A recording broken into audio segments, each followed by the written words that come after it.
સુરેન્દ્રનગર જિલ્લાના લીંબડી ખાક ચોક વિસ્તારમાં એક વ્યક્તિ ઉપર અંદાજિત 6 થી 7 લોકો દ્વારા હુમલો કરવાના આક્ષેપ કરવામાં આવ્યા છે.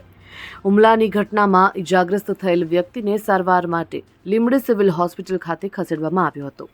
મળતી માહિતી મુજબ લીંબડી વિસ્તારમાં દારૂનું બેફામ વેચાણ થતું હોવાથી આક્ષેપ કરવામાં આવી રહ્યા છે. આ બાબતે મળતી માહિતી મુજબ અશોકભાઈ રામજીભાઈ મકવાણા, જેઓ રિક્ષા ચલાવે છે, જેઓને છેતરીને દારૂ પીવડાવી અને પોતાની પાસે રહેલ રિક્ષાના પૈસા પડાવી લેવાના આક્ષેપ સાથે ઢોરમાર મારવામાં આવ્યો હોવાનું જણાવ્યું છે.